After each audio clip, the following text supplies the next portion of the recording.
And pabalik-balik daw. Hindi ba siya nilulutuan ng mga Filipino food? Mami Irene, Daddy Armin, shoutout. Day of Day. Danita Kayabyab, shoutout. Annette Alegre D.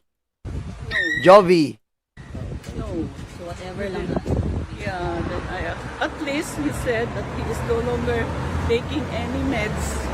At least okay. Yan, hindi na rin po umiinom ng anumang maintenance niya. Napakagaling! Tuloy lang, Digong. Tuloy mo yan! Tuloy mo!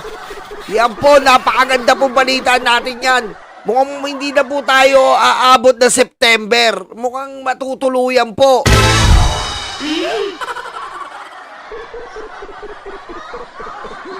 Diba? Mukhang hindi na po tayo aabot ng September. Sabi ko naman sa inyo, mukhang hindi natin aabutin. Hindi na rin po umiinom ng gamot. Napakausay. Napakagandang balita to. He's healthy. Parang tingin ko he's healthy, but as an old man, You never know. yeah. Tulad na mahina na maglakad, you know. Mahina na maglakad. Napakagandang balita ng palakpakan.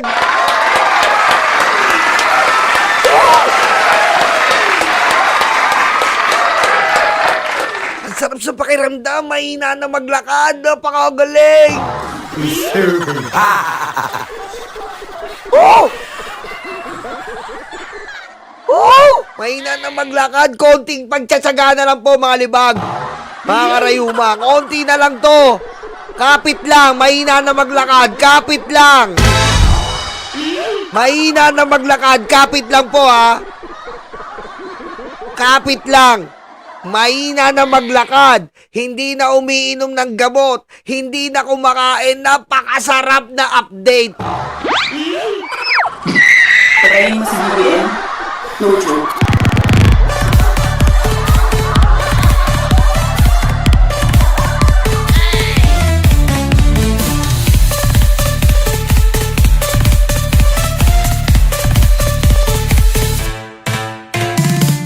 Tama, mahumalalain. Konti na lang, ha. Fasten your seatbelt. Dire-diretso lang, Digong. Huwag kang kumain. Huwag ka lang uminom ng maintenance mo. Dire-diretso lang. Napakagandang balita. But how is he with the weather, ma'am, lately? Kasi sobrang init ng weather lately. I told him, sabi ko, malamig. Sabi niya, may init naman. Sabi ko, malamig pa rin para sa akin. Oh, malamig na raw sa pakiramdam. Mukhang dumadapo na ang mga santo demonyo. Diba? Mga kampo ni Lucifer. Diba? Siguro may mga, kasi sa normal na tao na mabubuti, may mga angel.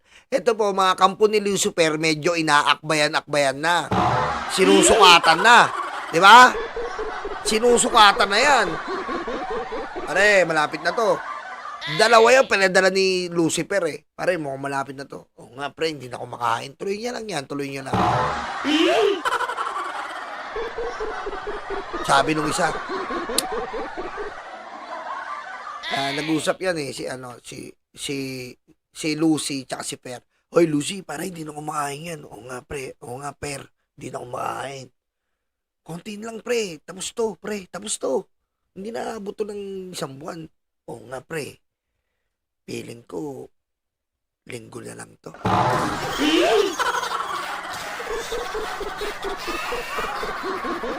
Sabi ni Per. Lucy, o Per. Tingnan mo, pare. Butot balat na nga eh. Lapit na yan, pre. Konti na lang yan. Yan ang bagong leader natin. Talaga? Oo, pre.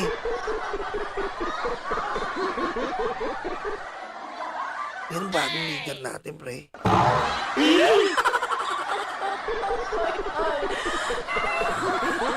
Palitan na yung timo. Yung bagong leader sa impyerno, pre. Mauna yan eh.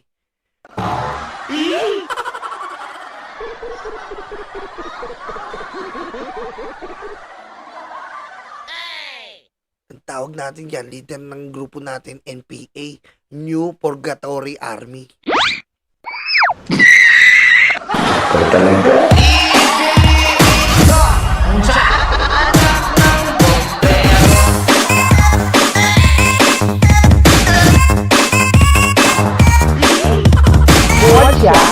家，我家，出席习近平。 Ayan, malamig na raw Oy, nandiyan pa si Chris Ulo, tol. Shoutout subscribe kay Utol Chris Ulo. At tawag dito, malamig na. Ayan na po ganyan na po yun Ganyan na ganyan yung lola ko Ganyan na ganyan. Sa langit na lola ko talaga sa langit yun. Ewan ko dito. Ganyan na ganyan yung lola ko Nagpapaalam na. Hinahawakan ko, lola malamig ka na. Okay lang yan po. Basta lang ka mag-iingat. Ganyan na yan Lola, kain na. Ayoko na kumain po. Ganyan lola ko Ganyan nakaka-relate ako Ganyan lola ko. Nakaka-relate ako Love you lola, miss you. Ganyan lola ko inaalagaan ko pa yun. Kinarga ko pa nga yun Ganyan na ganyan, malamig na rin. Konti na lang to, konting tiyaga na lang po.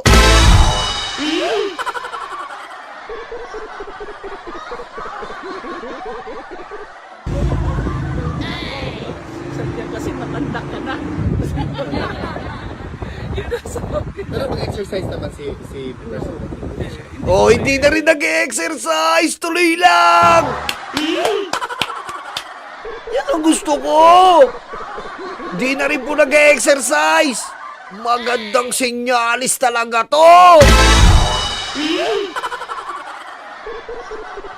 Magandang senyalis to. Magandang... Tapos marami po nagkakabalita ngayon na pag namatay, meron nire-ready na po sila. Baka magulat kayo Baka nagulat po kayo. Meron po kami nasagap na balita. Gagawin daw po nilang Ninoy Aquino Part 2.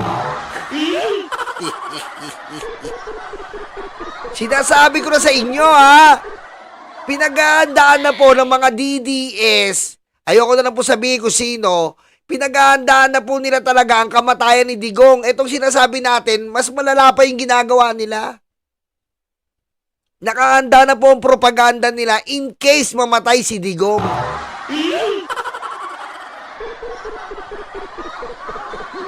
Okay? Akala nyo ganito, nakaredy na po ang mga DDS. May propaganda na po silang papalaganapin in case mamatay si Digong. Advanced technology talaga. Teknolohiya! Teknolohiya!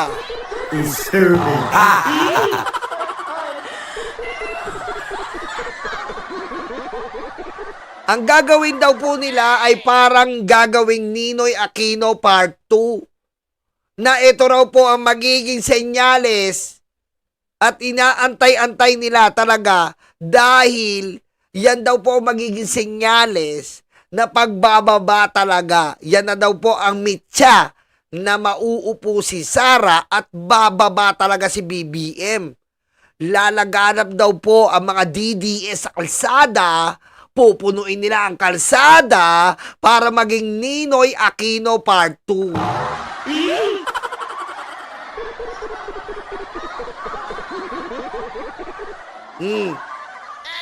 Pagdating daw po ng garapon ay merong mga dramatic effect.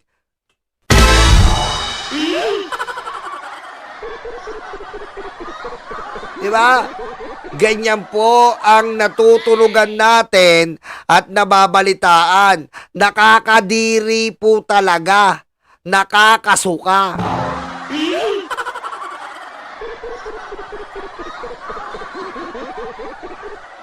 Pagbaba po ng garapon ay meron po silang mga plano na mga drama para ang mga tao ay maawa. Kadiri. Pagsisisihan daw ni BBM ang nangyaring ito dahil matutulad daw po ito sa Ninoy Aquino event na magpapagising daw di umano sa mga tao. OMG, ang lupet. Parang kuyukot sa puwet. Andiyan na si Tata!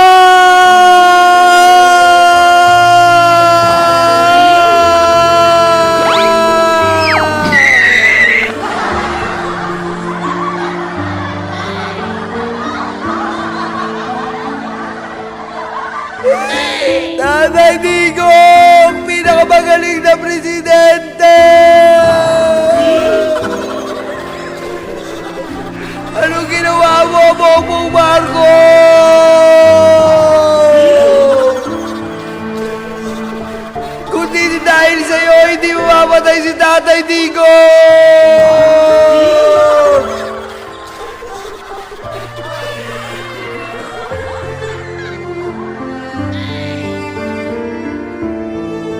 Sana ngayon pinagpapasa-pasaan pa yung betlog niya!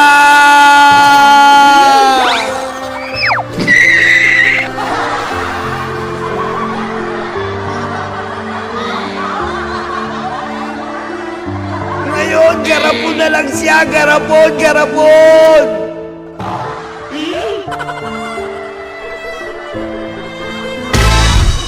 Ganyan ang senaryo.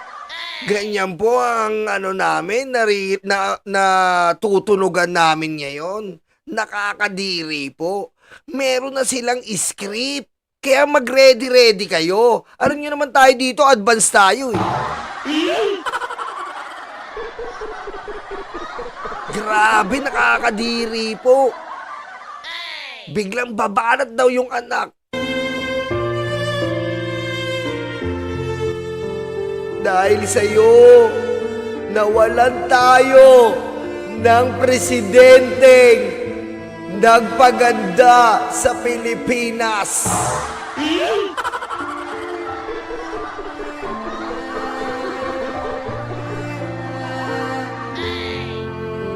Drama po talaga. May speech na nga daw eh. May speech. May speech po. Naka-ready na yung speech. Grabe, may speech na. Tindi po. May speech na naka-ready pagtanggap ng garapon.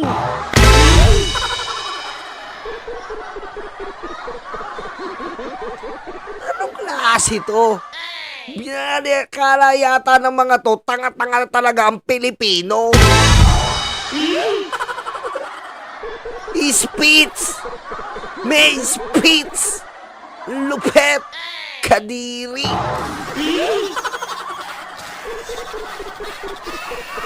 Abangan nyo yan ha! Eto, hindi na magtatagal to! Gusto lang niya mag-sleep. Oh! Gusto nang mag-sleep!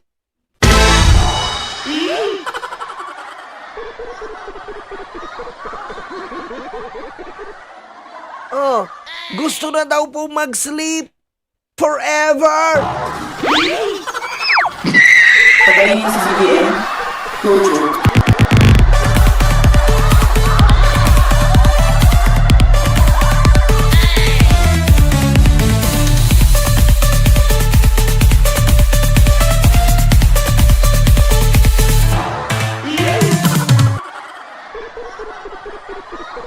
Gusto daw po mag-sleep. Sabi ni Aling Zimmerman. Pag ganyan gusto na mag-sleep, forever ang gusto niya.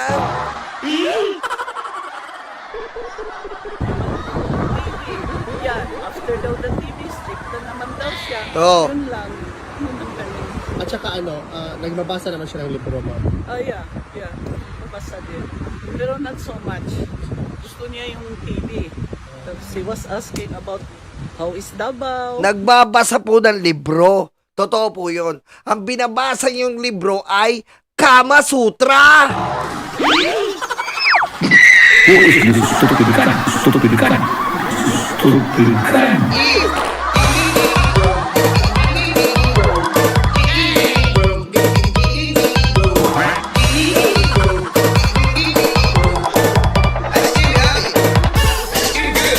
Hindi mo siya naliligo. Bobo ka! Yung po ang binabasa ng libro, bali-balita natin.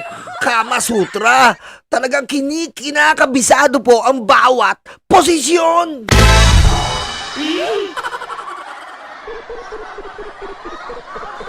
Lupet. Ganon.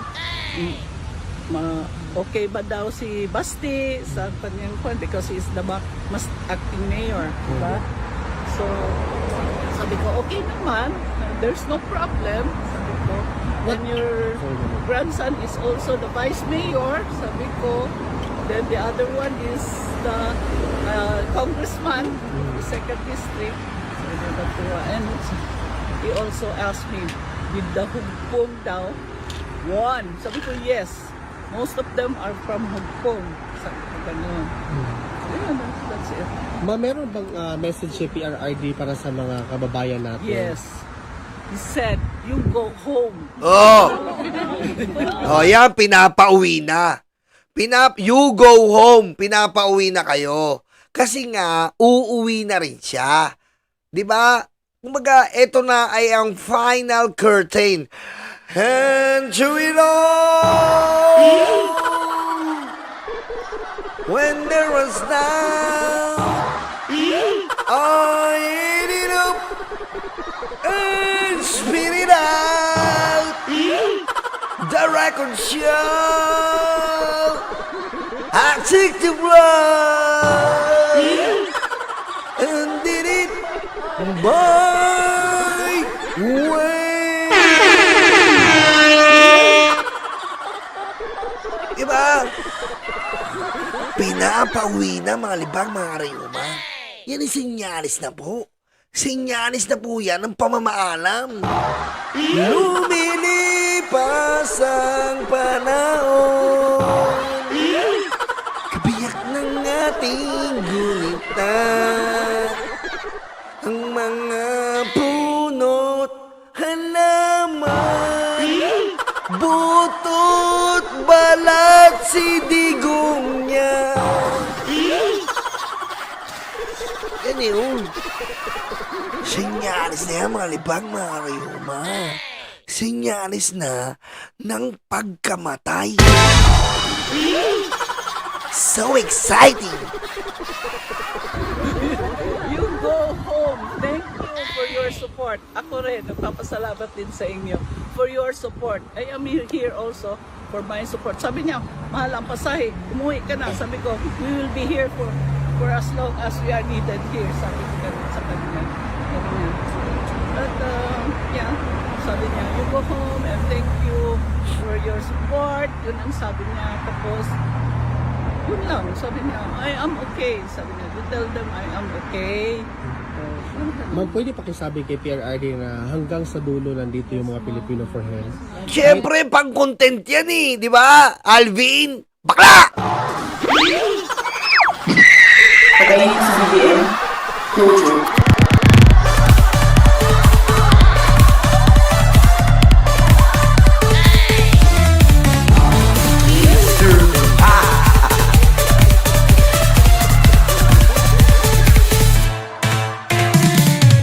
Pang-content eh. Tumulan, mag-snow, bumagyo. Yes, Hindi I know. talaga kami aalis. You ma'am. are so amazing. Thank Yan you. talaga masabi ko sa inyo. You are so amazing. Thank you. Yung mga rallies ninyo, sometimes I cry. Yung I could see your support, Yeah. the Filipino support all over talaga. Actually, ma'am, tomorrow, July 5 and July 19, meron pong another events na prepared as a call to action, Filipinos in Solidarity para kay PRRD po. Oh, thank you for that. Pero yun nga, sabi niya, wag na daw. He is okay, wag na daw. Sabi niya, you go home. Tell them to go home. Thank you, ma'am. So, nagtanungan siya, meron maraming tao doon sa labas, sabi ko sa kanya. Just to encourage him. Oh, umuwi na kayo kasi wala naman kayo silbi dyan eh. Di ba? Pag namatay si Digong, garapon din yan. Anong silbi nyo? Wala na kayo na itutulong dyan eh. Di ba? Parang tanga eh. He is not alone. Meron ba question sa inyo, iba? Yes, ma'am. Ma'am, nakakadagdag pressure po ba kami sa health ni PRRD? No. Hindi po kami umuwi. No, he is happy, but he doesn't want you to be bothered by We're not that. bothered, ma'am. We are not bothered, ma'am. It is our honor na ginagawa namin to kasi nag-sacrifice siya before. It is our bit as a Filipino right now. Thank you talaga, ma'am. Kasi po, ma'am, personally, wala po talaga akong pinapaliwan na politics. In honor of my father, tas lalo pa si former president is president. Para sa akin, mama, I do this for the country. Kasi, Yes. ma'am, kasi respeto yun, ma'am. Dati siya presidente, nag-work hard for us. So this time, kami naman. Yes po. Mabuhay po. I am very much So, thankful makita that niyo you naman, naiyak believe. kami. that you believe on him. Of course, I ma'am. believe on him also. Yes, ma'am. Actually, I told even when, we are in court, that was long time ago. I said, he is a good leader. That was the term that I said to the judge. He is a good leader. But there is something wrong. May flaw siya eh.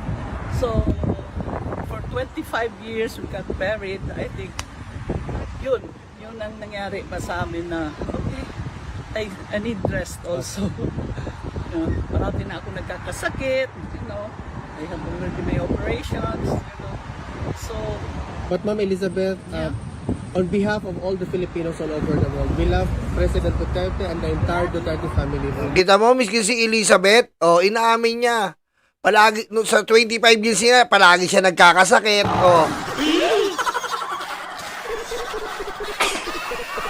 Kasi nga, masamang tao si Digong. Di ba? Hindi niya na mabulatlat. Kasi ita mo, inaawat kagad ni Alvin, nagkukwento eh. Hindi, magbubulatlat na siya. Nasasabihin niya na babaero si Digong, walang yan tao. Di ba? Ulitin natin. Pakinggan nyo lang. I said, he is a good leader. That was the term that I said to the judge. He is a good leader. But there is something wrong. May flaw siya eh. But did something wrong. Ganun yun. Di ba? So,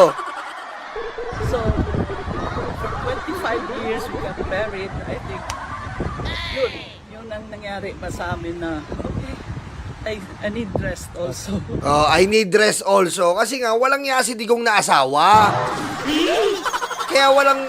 Kaya yung drama na magandang relasyon, di ba? Kaya yung dramang magandang relasyon ni Digong sa mga kila Sara Duterte, etos lang yon.